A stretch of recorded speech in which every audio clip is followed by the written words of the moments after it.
কয়দিন পহরে চলিয়া গো যাইব, আর তো ফিরে আসব না।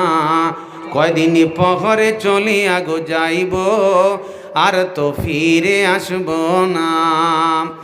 ধন সম্পদ বাড়ি গাড়ি সবই তুমি যাইবে ছাড়ি, সবই তোমার রহিয়া যাইবে, সবই তোমার রহিয়া যাইবে, তুমি থাকবে না। কয়দিন পহরে চলিয়া গো যাইব, আর তো ফিরে আসব না।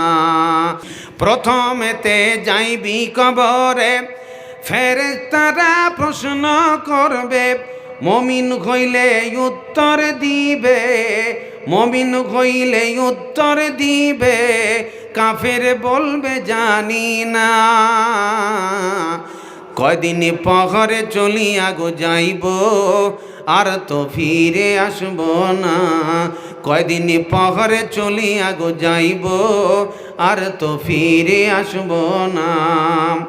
কবর আযাব স্মরণ পড়লে ওসমান গনি কাঁদিতে না ঝরে, এমন করে কাঁদিতেন তিনি, দাড়ি দিয়ে ঝরতো পানি। সেই কবরে ফাঁসিয়া গেলে, সেই কবরে ফাঁসিয়া গেলে, কোথাও উদ্ধার পাইবা না। কয়দিন পহরে চলিয়া গো যাইব, আর তো ফিরে আসব না। কয়দিন পহরে চলিয়া গো যাইব, আর তো ফিরে আসব না। যে ব্যক্তি দুনিয়াতে কাফের হইবে, বিষধর সাপে তারে দংশন করিবে। সাপের সংখ্যা যেন ৯৯ হবে, পেটের ভিতরে তারা বাসা বাঁধিবে। বিষের জ্বলনে তারা করিবে ক্রন্দন, রক্ষা পাইবে না শুধু বাড়িবে জ্বলন।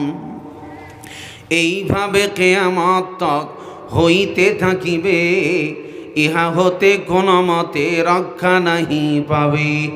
এক একটি সাপের বিষ এমনই যন্ত্রণা, পবিত্র হাদিসে নবী দিয়াছেন বর্ণনা। এক একটি সাপ পৃথিবীতে যদি নিঃশ্বাস ছাড়িত, তামাম পৃথিবী পুড়ে ছাই হয়ে যেত। লতা পাতা গাছপালা কিছু রইত না, শাকসবজি খাদ্যদ্রব্য কিছুই গজাত না।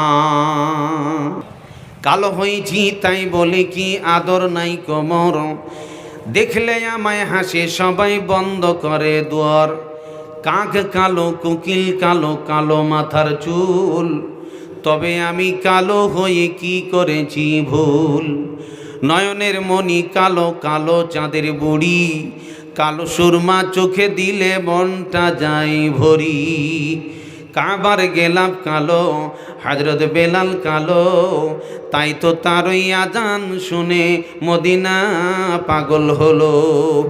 কদিন পরে যেতে হবে কালো ঘরের বাড়ি, তবে তোমার কালোর উপর মনটা কেন ভারী।